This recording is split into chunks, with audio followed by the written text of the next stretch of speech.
He asked if I regretted leaving him. No. I lied. The truth is, I never stopped loving him. Daddy. And our daughter? She just called him Daddy for the very first time. I bought a boyfriend in college. It was on the ice at the University of Michigan. I watched Julian Ween, the broke kid in secondhand pads and borrowed skates, and made him an offer. Stay with me, and I'll pay your grandfather's medical bills. For 3 years, I mistook staying for love. He swallowed his pride, and I was naive enough to believe he loved me. I really thought he did. Until I got pregnant, until my family went bankrupt, until the FBI seized everything we owned. I deleted his number, erased every trace, and disappeared with the baby growing inside me. He never knew we had a daughter. 6 years later, I'm dancing at the Velvet Strip Club in Detroit to pay off my family's debts. He's the NHL's hottest new defenseman, a superstar with a $10 million contract and an actress on his arm. I never expected to see Julian again, let alone here. A heavy spotlight beats down on me as I count the steps to the VIP lounge. Tonight's uniform, black lace bodysuit, 6-inch stilettos, and a mask. Luna, champagne service. VIP room 1. Do not screw this up. Luna. That's my stage name, my shield. I push past the heavy velvet curtains. The booth is drowned in neon blue light. 3 men in expensive suits, 2 Instagram models, and Julian. My knees go weak. The silver tray in my hands trembles. He's lounging against the leather sofa. The same eyes that used to light up when he saw me. Now, they look right through me. About time we ordered that bottle 20 minutes ago. I apologize, sir. I murmur, keeping my chin tucked. I'll open that for you right now. My hands know the routine. Twist, pop, pour. Don't think about the faded scar above his left eyebrow from that sophomore year brawl. Don't think about how he used to pull me into his lap, calling me his lucky charm. Julian, remember college? The blonde plastered to his side. Maya Hart, some Netflix actress, trails a manicured finger down his bicep. Didn't you date someone back at Michigan? I remember people saying she came from money. My thumb slips. Champagne spills over the rim of the glass. Julian's voice hasn't changed. It's still that same low, chest-vibrating rumble. Yeah, I had one. Whatever happened to her? Silence stretches out like a blade. I keep pouring, watching the bubbles rise and burst. She left. That's all I know. So cold. My face burns. I set down the bottle and turn for the door. Wait, My heart lurches to a stop. I freeze. turn around. Did he recognize me? Impossible. I'm wearing a mask. I froze, my back to the only man I'd ever loved, the father of my child. I counted my own heartbeats, each one a fist against my ribs. Is there a problem, sir? I forced my voice flat. Take off the mask. I can't. It's against club policy. I'll buy it. He said, his tone glacial. Take it off. My fingers found the silk ties at the back of my head. My body reacted before my mind could catch up. It remembered him. The lace fell away. I heard the hitch in his breath, felt his eyes burn into my back. Eve. His voice broke on my name. Julian stood. I heard the creak of expensive leather, felt the heat of him closing in. That sandalwood cologne hit me like a punch, the one I'd bought for his 21st birthday. The one I'd sprayed on my pillow for months after I left. Turn around. Slowly I turned. Up close, the boy I knew was gone. In his place stood someone harder, stronger, built from years of discipline and damage. But his eyes were the same. Still hungry, still wounded. You've got to be kidding me. Mr. Wine. Mr. Wine? 6 years, Eve. 6 years you vanish, delete your number, drop off the face of the earth, and now I'm Mr. Wine? Maya was staring. The suits were staring. I didn't care. My only concern was the door, 20 feet away, and the little girl waiting for her mom in the back. I have to go. He closed his hand around my wrist, not hard, but enough to anchor me, the way he used to when he wanted to calm me down. Not a chance. We're talking. Let go of me. Not until you tell me why. Maya touched his shoulder, Julian, her glare cutting straight through me. you're making a scene. Someone's filming. He didn't look at her. He didn't let go. Why? His voice dropped to something raw and quiet.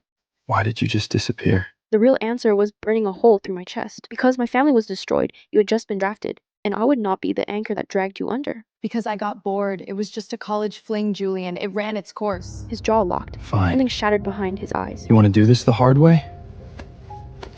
He pulled out his wallet and threw a sack of cash onto my tray. $500. Strip now. I've never taken a private client at this club. Marco knows it. The other girls know it. Luna doesn't do extras. But Marco also knows what $500 looks like. He knows the name Julian Ween, and he knows when to look the other way. 20 minutes. Don't screw this up, Luna. He's got the owner's cell. One call and we're all out on the street. Now it was just me and Julian. He sat in the center of the velvet sofa, knees spread, elbows on his thighs, watching me like I was a puzzle he'd lost the final piece to. Strip. He said again. What? You heard me. I paid. The smile never reached his eyes. That's not. I don't do that. I just serve drinks. Julia, I'm not a... Not a stripper? Who are you trying to fool, princess? Dressed like that, in a place like this, serving champagne to men who are undressing you with their eyes? He glanced around the room, at the mirrors, the pole, the bed in the corner I always pretended wasn't there. What would your father say? Oh wait, he's in federal prison, isn't he? The blow landed exactly where he'd aimed it. I felt the blood drain from my face. You've been looking me up. Looking you up? I've been looking for you 6 years, Eve! Private investigators, dark web searches, I even hired a hack. He's dragging a hand through his hair. You just vanished. Like you never existed and this is where I find you? Hiding behind a cheap mask like you're ashamed? I am ashamed. Why this? His voice dropped. You could have gone anywhere, done anything. You were top of your class in computer science at Michigan. You could be writing code for a living. Why do you look like you haven't slept in years? I don't owe you an explanation. You want a show? Fine. You want to humiliate me? Fine. But don't you dare pretend you care, Julian. You made it pretty clear a minute ago that you don't. I care enough to hate you. That should tell you something. He reached for me and I flinched. Not because I thought he'd hurt me. Julian had never once hurt me, but because his touch could still undo me. Because I still remembered those hands sliding under my sweater, tracing up my spine the way you memorize something you're afraid of losing. Don't what? Don't remember what you taste like? Don't remember that morning you left? How you kissed me, told me you'd see me at graduation, His voice broke. How you lied? I stared at him. I didn't lie. You said you loved me. At the pain he kept so carefully buried. At the boy I had walked away from because I loved him too much to let him burn his future down for mine. I did, I thought, dropping my gaze. I still do. The door crashed open. A tiny blur shot into the room and slammed straight into Julian's legs. No, Lily. Daddy! My frantic eyes flew to Julian. Are you my daddy?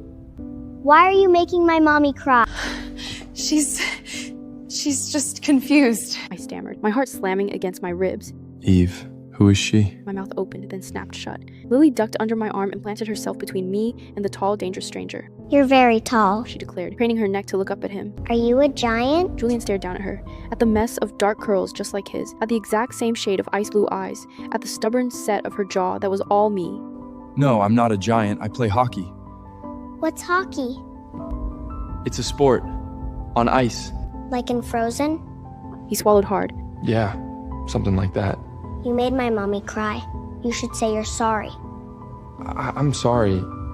Eve, how old is she? 4. She's 4. The lie sat between us like a stone. 4, not 5. 1 year's difference. Enough room for doubt. Enough to make her anyone's. My Lily, my sweet fearless Lily, reached out and took Julian's hand. Your hands are cold. Mommies get cold too. She says it's because we're part polar bear. Are you? Julian crouched down to her level. What's your name? His voice strained. Lily Hartley. It's a pleasure to meet you, mister. She stuck her hand out formally, like a tiny CEO. Wine. Julian Wine. The hockey player? Mommy has a picture of you. It's all old and wrinkled, and she looks at it when she thinks I'm asleep. She says you're... I scooped Lily into my arms Okay. and held tight. Time to go, baby. Mommy, put me down! His hands are cold like ours. He could be a polar bear too. I want to be his friend. Eve! His voice stopped me at the door. I didn't turn around. Is she mine? No, she's not yours. I lied. Then I ran. Later that night, with Lily sprawled across my chest in a tangle of limbs, I watched the gentle rise and fall of her sleep. Her eyelashes were 2 perfect dark fans against her cheek. His eyelashes. My mind, the traitor it always was, dragged me back. It was the fall of my freshman year, on the ice at the University of Michigan. Julian Ween stood out for all the wrong reasons. He was the kid in second-hand pads, held together with hockey tape, skating on borrowed blades. His jersey had been washed so many times, the number was barely legible, but he carried himself like none of it touched him. All sharp angles and coiled tension, like something waiting to strike. I loved the cold focus in his eyes, the hard line of his jaw that refused to yield to anyone. He was also drowning. His grandfather's medical bills were burying him alive, and the hockey scholarship he should have had was handed to a legacy kid whose family had the right coach on speed dial. I wanted to help him. Julian, I really like you. And I have money enough to help with your grandfather's medical bills. Let me help you, please. He looked at me like I'd just insulted everything he'd ever worked for, but I'd never lost at anything, until the night his grandfather collapsed from a heart attack. The ICU bill was $20,000 a day. I paid it before he could argue, and Julian finally let me in. In my foolish, naive heart, I thought I'd saved him. It took me years to understand I'd just broken him differently. He never stopped working side jobs, never stopped waking at 4 in the morning for extra ice time. He barely touched my money, but the damage was done. Whispers followed him through the locker room. Teammates looked through him or hit him a little too hard in practice. And I, still floating in my comfortable bubble, would just squeeze his hand and tell him they were jealous. I never once saw the war he was fighting on his own. Then came senior year. My family collapsed. My father was indicted for fraud, and the government froze every asset we had. I couldn't cover my own tuition. I went from heiress to broke overnight, and I didn't tell Julian. I made a choice. I called him to meet me outside.